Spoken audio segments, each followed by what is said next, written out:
So scandalous.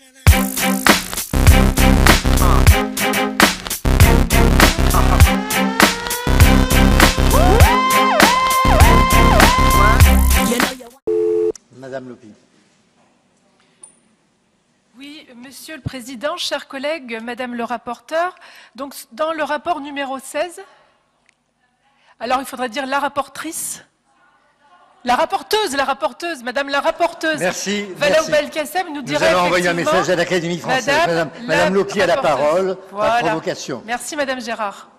Dans le rapport numéro 16 et incidemment dans le rapport 17, vous nous demandez d'aider à l'officialisation de l'installation dans de prestigieux locaux payés par les contribuables d'un certain nombre d'organismes dont un retient tout particulièrement mon attention. Il s'agit de l'IRFED, Institut régional de formation à l'environnement et au développement durable en Provence. Pourquoi tant d'insistance à nous imposer cet organisme de création tout à fait récente ? J'ai été si sérieusement intriguée que je me suis mise à l'étudier de plus près. L'Institut régional de formation à l'environnement et au développement durable en Provence semble avoir vos faveurs depuis un certain temps en effet.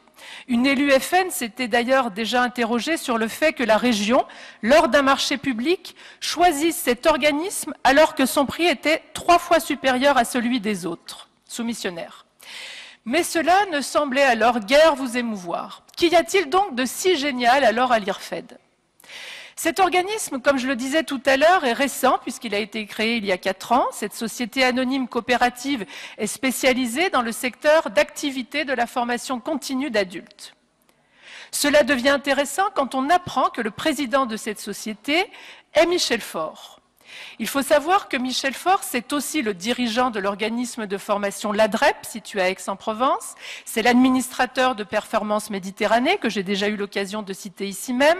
C'est le secrétaire général du Prides Caractère, dont l'association support est présidée d'ailleurs par Jean-Paul Giraud, ancien élu socialiste en Isère, mais surtout aujourd'hui directeur de cabinet d'Eugène Quezeli à la communauté urbaine Marseille-Provence Métropole. Prides que nous finançons là encore, et qui a son siège social, aux surprises, à l'adresse même de l'ADREP.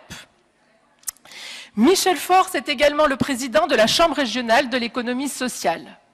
C'est enfin un des 3 responsables d'organismes à avoir participé à la réunion de soutien du président de cette Assemblée dans sa permanence électorale lors des dernières élections régionales, une réunion animée et organisée par vous-même, Madame Gérard, le 25 février 2010. J'ai eu l'occasion d'en parler lors de la dernière Assemblée. D'autre part, si on lit sérieusement le bilan prévisionnel 2014 de ce bel institut, on se rend compte que le travail est fait en réalité par des prestataires extérieurs qui prennent bien sûr leur pourcentage, ce que vous rappelez avec une certaine désinvolture dans le rapport. Alors, que finançons-nous au juste? Un système de péage, ce qui pourrait expliquer le prix de leurs prestations, car il faut payer et les gardiens du péage et ceux qui font réellement le travail, bien évidemment. Donc, sérieusement, Madame Gérard, vous ne voudriez pas que nous avalisions tout ceci sans un mot, les yeux fermés. Je me permets par conséquent de vous inviter à lire l'interview de Madame Sylvie Andrieux, parue au JDD, parce que même si, effectivement, nous n'avons pas beaucoup l'habitude de lire le journal Libération, comme vous nous l'avez précisé ce matin, Monsieur le Président, par contre, nous avons lu le JDD du dimanche 28 septembre 2014. Il faut savoir toutefois qu'une grande partie de l'interview a été aujourd'hui tronquée. Donc, une fois n'est pas coutume, je suis tout à fait de l'avis de Monsieur Alfonsi. Tout ceci coûte très cher sur le plan de l'image, dont vous êtes très soucieux, Monsieur le Président, mais également et surtout sur le plan financier.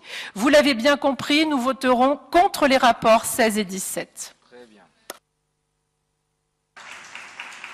Qui souhaite prendre la parole ?